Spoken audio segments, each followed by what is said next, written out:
सुरपनखा, तुम्हारी बातों से मेरा रक्त उष्ण हो उठा है। एक बार फिर उस घटना का वर्णन करो। रावण, तुम्हारी दुलारी बहन का अपमान हुआ है। मेरी दशा देखो।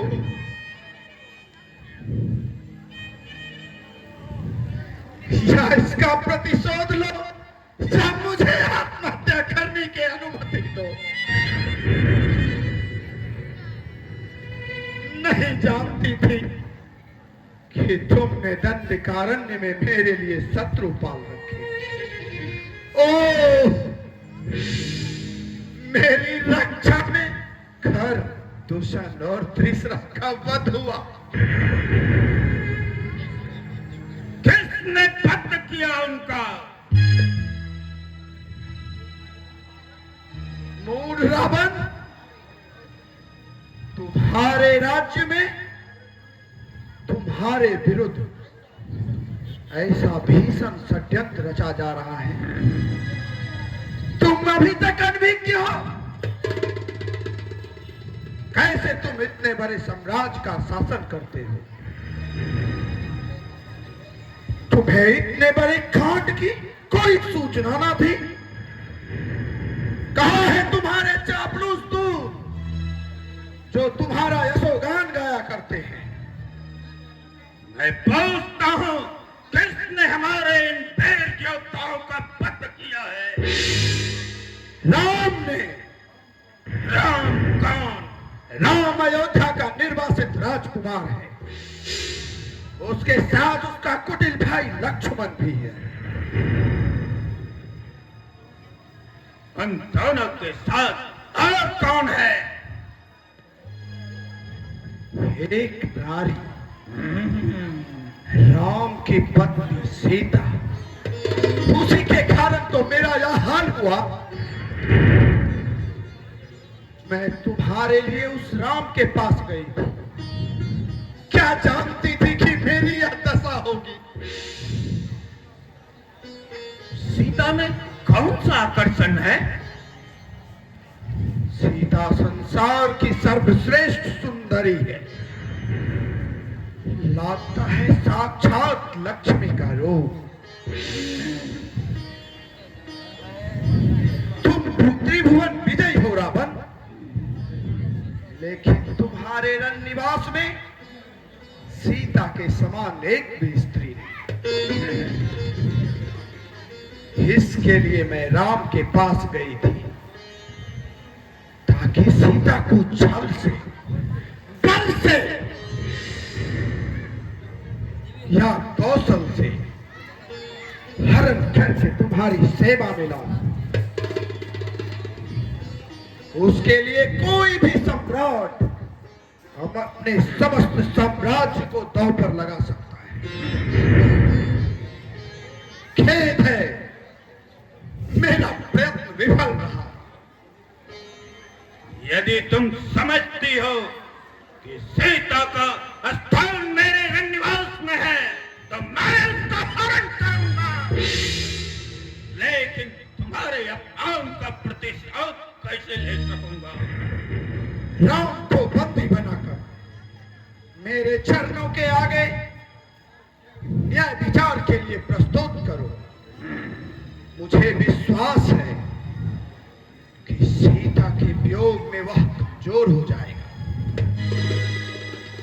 सुरपनखा, मुझे वर्षों पहले एक घटना का स्मरण। जनकपुर में सीता का स्वयंवर हो रहा था। तब सीता किशोरी थी। शिव धनुष भंग करने के लिए अनेक राजे महाराजे उपस्थित थे। मैं भी उपस्थित था। उस शिव धनुष को कोई उठा तक भी नहीं सका। मैं भी विफल रहा। राम ने शिव धनुष को भंग किया। सीता ने परमाणु उसके गले में डाल दी। लगता है वह वही राम। यदि वही है तो सचमुच में वह महावीर है।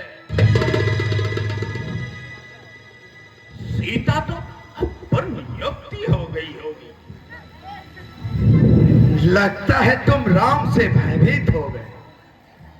भयभीत नहीं हूं, लेकिन खरदूषण आदि वीरों को उसने वध किया है, इसलिए चकित अवश्य हूं। जिसके बल विक्रम के सम्मुख देवगण झुकते हैं, जिसने अपने पुरुषार्थ से कुबेर का पुष्पक विमान, जो माया का आश्चर्य है,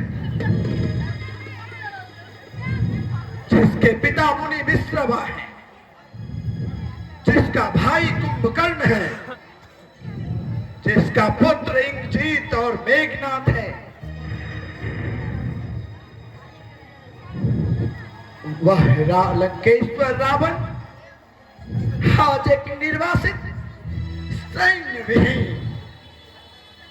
घर से भय खा रहा है। शूर्पणखा, मुझे अधिक उत्तेजना मत दो।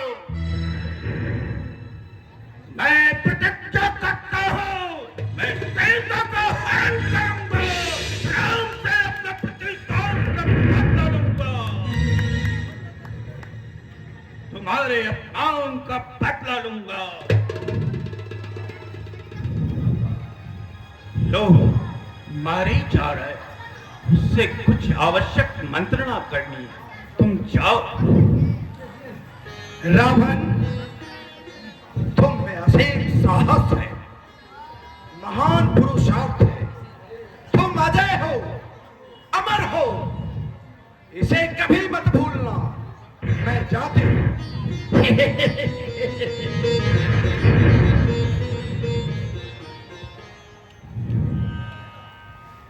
सीता, जनक कन्या, विश्व की सर्वश्रेष्ठ सुंदरी, राम के पत्नी,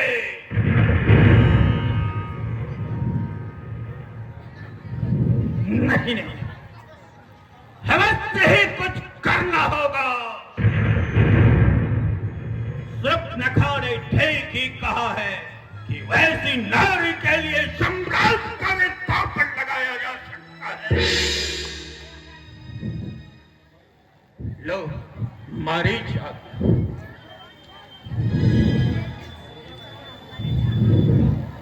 लंकेश्वर को मेरा सादर प्रणाम। मारीच, यह क्या ऐसा परिवर्तन? राक्षसी तारका का पुत्र और महाबली सुबाहु का भाई राक्षस मारीच तपस्वी के वेश में। इसके पीछे एक कथा है महाराज। पहले आप आदेश दें कि सेवक को अकस्मात क्यों आदेश दिया आपने? मारीच, मैंने एक आवश्यक कार्य के लिए तुम्हें बुलाया। मैं जानता हूं इस कार्य को तुम कर सकोगे, अवश्य कर सकोगे। यदि आप समझते हैं तो मैं इस काम को अवश्य कर सकूंगा। सामने की कुटी में एक सुंदर नारी है, तुम्हें स्वर्ग मृग बनकर उसके पास जाना होगा, ताकि वह तुम्हारी सुंदरता को देखकर अपने पति को तुम्हें लाने के लिए कहेगा। उसका पति तुम्हारे पीछे पीछे जाएगा। काफी दूर जाने के बाद तुम्हें उसके पति के स्वर में उसके पति के भाई को बुलाना हो। बस काम इतना ही है, बाकी मुझे करना है। कौन है उसका पति? एक निर्वासित युवक, उसका नाम है राम। राम? कौन राम? अयोध्या का एक राजकुमार, जो कि अपने पत्नी और भाई के साथ यहीं ठहरा है। मारीच, तुम्हारा चेहरा क्यों रक्तहीन हो गया? तुम अवाक भाव से मेरे ओर देख रहे हो। मरीच, क्या हो गया तुम्हें? सम्राट, कैसे व्यक्त करूं मैं अपनी पीड़ा को, जिससे वर्षों से मैं ठीक से सो नहीं सका। कैसे व्यक्त करूं अपनी उस स्थिति को जिसने मुझे अर्धमृत बना रखा है। मैंने कुछ समझा नहीं। कई वर्ष पूर्व की बात है। आपकी आज्ञा से मेरी मां तारका नैमिषारण्य में रहती थी। सुबाहु और मैं दोनों उसके साथ रहते थे। आपके आदेश अनुसार हम तीनों वन के ऋषियों को सताते थे, उनके यज्ञ में विघ्न डालते थे।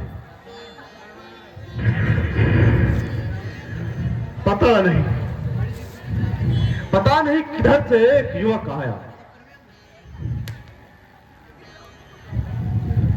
और उसका बाण मुझे लगा, और उसका नाम राम है। दूसरे बाण से भाई सुबाहु का प्राणांत हुआ। तीसरा बाण मुझे लगा। मैं मरा नहीं, लेकिन बहुत दूर जाकर गिरा।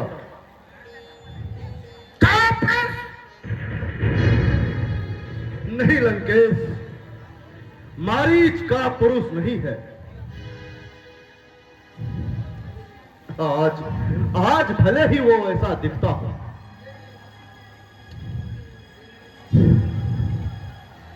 वे निर्वासित होकर वन में आए।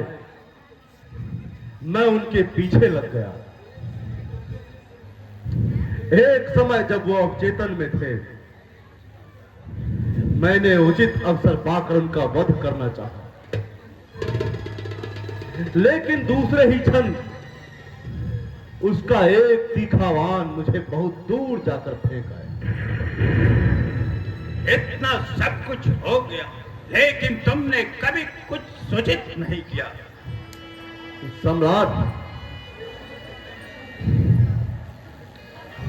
राम के भाई ने कुछ करने नहीं दिया। तुम्हारा भय व्यक्त है मारीच। तुम तपस्वी के भय को छोड़ दो और अपने मां और अपने भाई का पक्ष लो। मैं तुम्हारा हर काम में सहयोग दूंगा। सम्राट, यदि आप मेरी सलाह माने तो राम से युद्ध करने का विचार त्याग दो। मुझे विश्वास हो गया है वे मानव के वेश में ईश्वर है। मैं राम को ईश्वर नहीं मानता। मैंने ब्रह्मा और शिव की शक्ति को देखा है।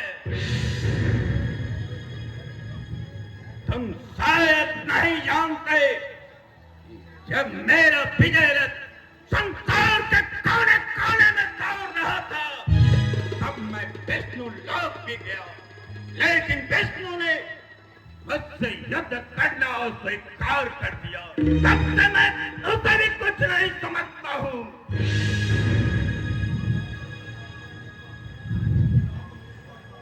यदि राम ईश्वर का अवतार होता तो उसे बड़ों के कष्ट नहीं सहने पड़ते। नहीं महाराज, राम में अपूर्व शक्ति है। किसी साधारण व्यक्ति का साहस नहीं दिखता। बंद करो अपना व्यक्त का भाषण मारीच। तुम मेरे दास हो। मैंने तुम्हारी मां को आश्रय दिया था, उसे मत भूलो। और तुम्हारी हमें आवश्यकता है। मेरी सारी योजना तैयार है। राम ने मेरी बहन का अपमान किया है। मैं उसे यूं नहीं छोड़ सकता। यह तुम सुन लो, यदि तुम मेरे आदेश का पालन नहीं करोगे तो अभी इस क्षण तुम्हारी मृत्यु होगी मेरे हाथों। सोच लो, मेरे आदेश का पालन या अपनी मृत्यु। लंकेश, एक बार फिर सोच लीजिए। अक्सर तुम्हारे। ठीक है, आपकी आदेश का पालन करूंगा। उत्तम, यही तुम्हारे योग्य उत्तर है महाराज। महाराज रावण, आपने यज्ञ की आहुति तैयार कर दी। मैं उसमें घी का काम करूंगा। जब मरना ही है तो राम के वाण से क्यों ना मरूं।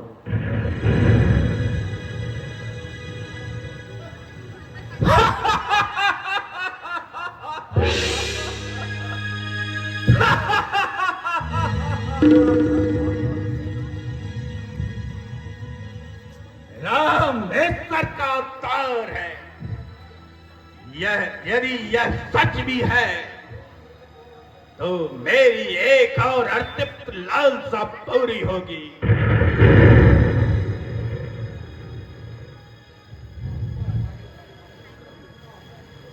और वह है मेरा विष्णु के साथ चिर प्रतीक्षित युद्ध। यदि विष्णु पराजित हुआ तो विष्णु लोक में राक्षसों का रक्त ध्वजा फहराएगी। यदि लंकेश का पराजय हुआ तो विष्णु के चरणों में लंकेश का स्थान होगा। लेकिन भवन विजय रावण की पराजय असंभव। मेरा लोहा तो ब्रह्मा और विष्णु भी मानते हैं। विष्णु तो नगण्य है। मेरी योजना की प्रथम चरण में मारीच। ओह,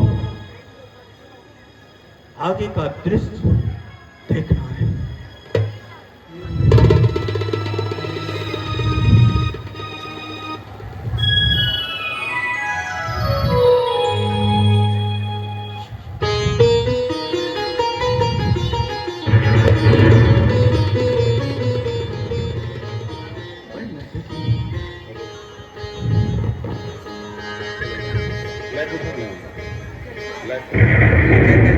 जल्दी वहां कपड़ा बदला पड़ता।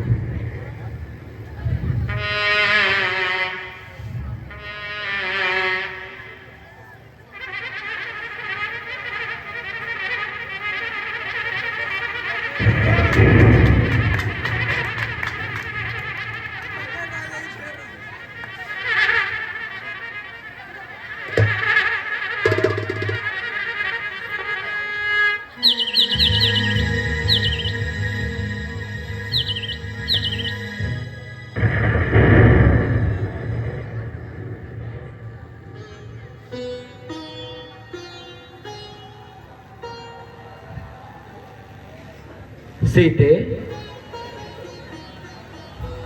क्या हुआ? वो स्वर्ण मृग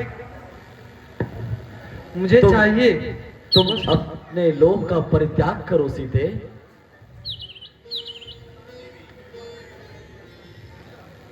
वह स्वर्ण मृग नहीं, माया मृग है। आर्यपुत्र, खेद है कि आप मेरा निवेदन नहीं सुनना चाहते। मैं अब तक आपसे कुछ नहीं मांगी हूं। आज एक सामान्य वस्तु मांग रही हूं तो आप अस्वीकार करते हैं। भला सीता को किस चीज की आवश्यकता है? स्वर्ण मृग, वो सामने घास पर घूम रहा है। उसकी चमक तो देखिए। सूर्य की किरणें उसे और भी आलोकित कर रही हैं। उस पर दृष्टि नहीं ठहरती। वनवास की अवधि पूरी होने पर मैं उसे अयोध्या ले जाऊंगी। वो आपके राजमहल की शोभा बढ़ाएगा।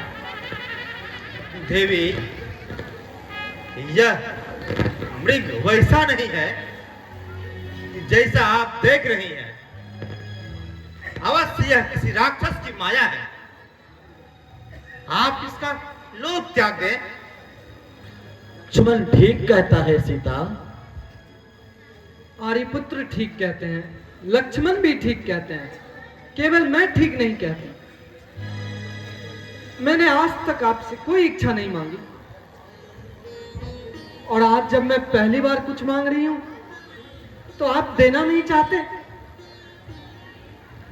कौन कहता है कि मैं कुछ देना नहीं चाहता सीते? मैं कहती हूं। सीता, एक बार फिर सोच लो। सोच लिया आर्यपुत्र, मुझे कुछ नहीं चाहिए, कुछ नहीं चाहिए मुझे। सीता, सीता तुम रो रही हो। स्वर्ण प्राप्ति का लोभ मनुष्य को गर्त में गिरा देता है। कदाचित तुम इससे अनभिज्ञ हो। आंसू नारी की अपूर्व शक्ति होती है और पुरुष पर विजय प्राप्त करने का एक अचूक साधन। क्यों लक्ष्मण? देवी का रुदन बंद नहीं हुआ, इसलिए परिणाम जो भी हो, स्वर्ण मृग के पूछे जाने का आदेश दीजिए। क्या कहते हो लक्ष्मण? अनावश्यक रूप से माया मृग के पीछे दौड़ना यह ठीक होगा? देवी के मन को दुखाना ठीक नहीं, इसलिए उचित अनुचित का परित्याग कीजिए और उस स्वर्ण मृग को देवी के निकट जीवित या मृत मुझे लाने का आदेश दीजिए। नहीं, सीता के व्यंग शब्द मेरे लिए है, इसीलिए यह काम मुझे करना होगा। लक्ष्मण, तुम सीता की रक्षा करना। किसी भी दशा में इसे अकेली छोड़कर मत जाना। मैं स्वर्ण मृग के पीछे जाता हूं। स्वर्ण मृग तो निश्चित ओझल हो गए भैया।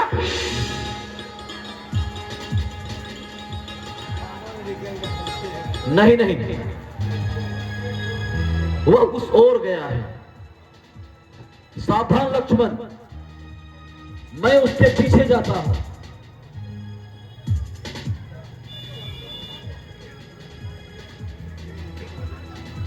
भैया स्वर्ण मृग के पीछे दौड़ रहे हैं। देवी, मेरा मन कहता है वह माया मृग है, किसी राक्षस की माया है। यदि वह राक्षस है तो आर्यपुत्र के हाथों आज उसका भी वध होगा। यह भी एक पुण्य कार्य होगा लक्ष्मण। क्षण मात्र में वह हिरण कितनी दूर चला गया है। भैया राम उसके पीछे पीछे दौड़ रहे हैं, लक्ष्य साधते हैं और वह ओझल हो जाता है। लो, अब ना भैया राम दिखाई देते हैं और न वह हिरण।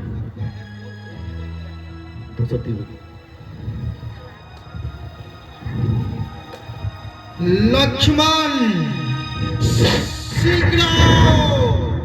लक्ष्मण, शीघ्र आओ! सीते!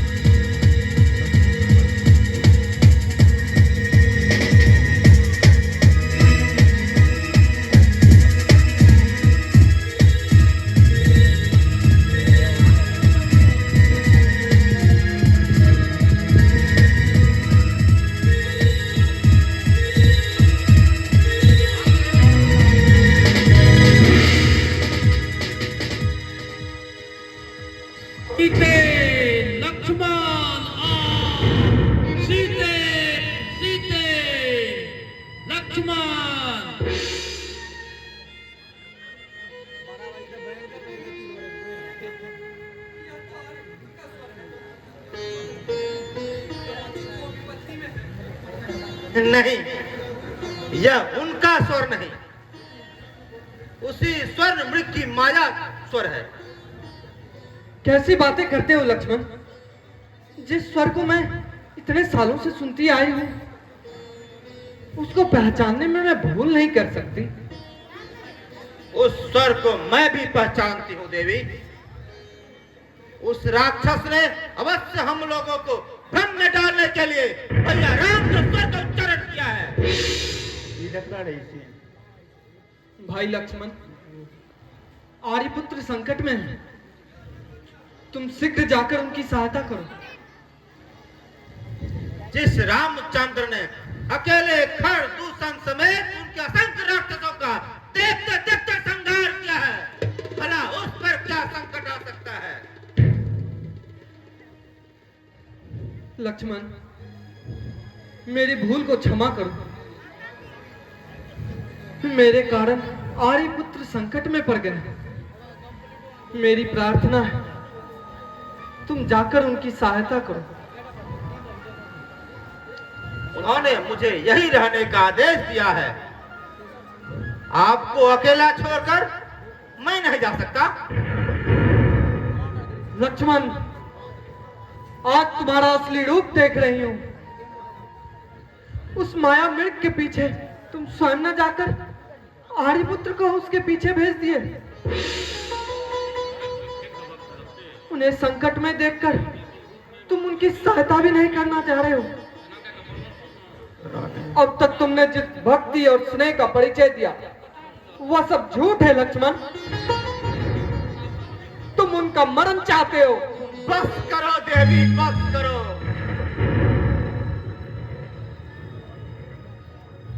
आपके ऐसे कुविचार होंगे, यह मेरी कल्पना से परे है। मैं राम का मरण चाहता हूं। कैसे इस वाक को आपने उच्चारित किया? हे भगवान, हे भगवान, क्या करूं? क्या देवी को अकेला छोड़कर मैं उधर जाऊं? और इधर कहीं देवी पर कोई विपत्ति आई तो राम को क्या कर दूंगा? मेरी चिंता छोड़ दो लक्ष्मण। यदि आर्यपुत्र से तनिक भी मोह है, तो मुझे छोड़कर तुम शीघ्र उनके पास जाओ। जाता हूं देवी। नियति का खेल अभी बाकी है। मैं एक रेखा खींच देता हूं। मेरी अनुपस्थिति में इस लक्ष्मण रेखा का उल्लंघन ना करें। इस रेखा के भीतर आप सुरक्षित रहेंगी।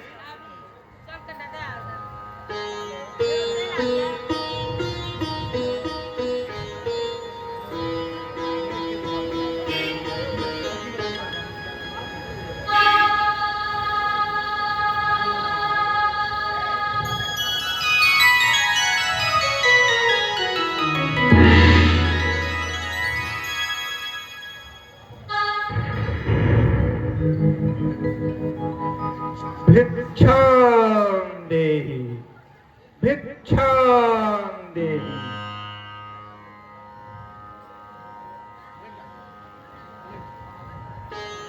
महात्मा, आप कौन हैं? इस घनघोर वन में पहले तो कभी नहीं आपको देखा।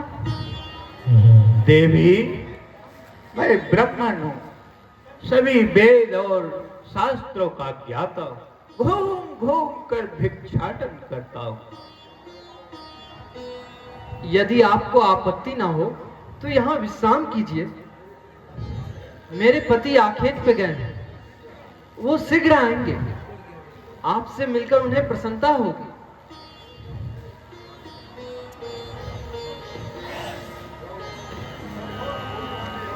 इस घनघोर वन में रात्रि की शुभ ज्योतिष्णा के समान तुम कौन हो?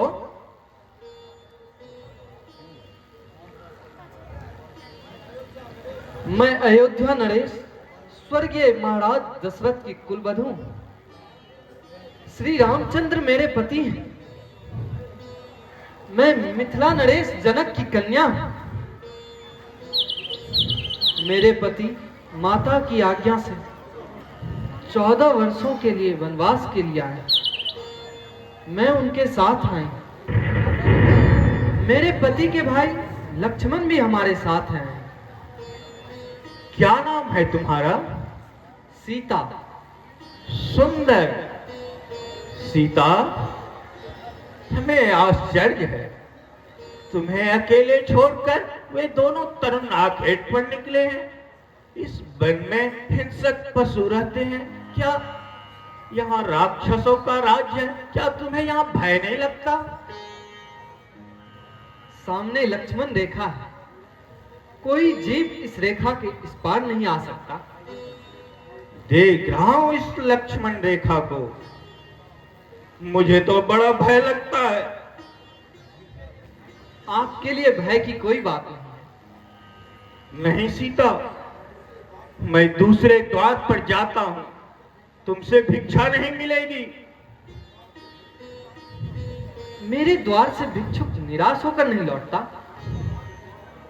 उस पर आप विद्वान ब्राह्मण, आप ठहरे, मैं भिक्षा लेकर आती हूं।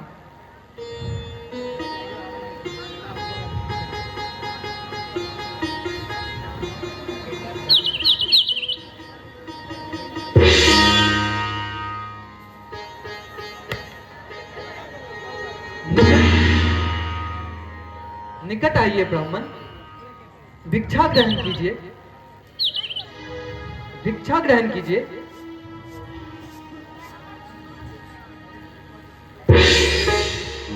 मैं इस भिक्षा को स्वीकार नहीं कर सकता। क्यों? इस रेखा के कारण ये भिक्षा बंधी हुई है। लेकिन मैं इस रेखा के पार नहीं जा सकती। क्यों? ऐसा लक्ष्मण ने मुझे कह रहा है। कोई बात नहीं, मैं जाता हूं। लगता है आज मुझे उपवास ही करना होगा। नहीं, यह तो मेरे लिए पाप होगा।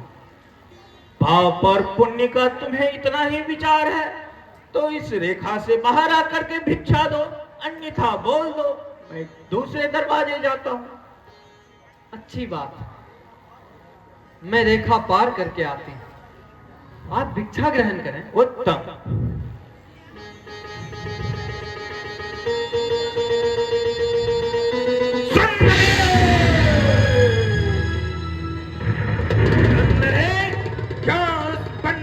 राम के साथ अपना कोमल काया को सुखा रही हो।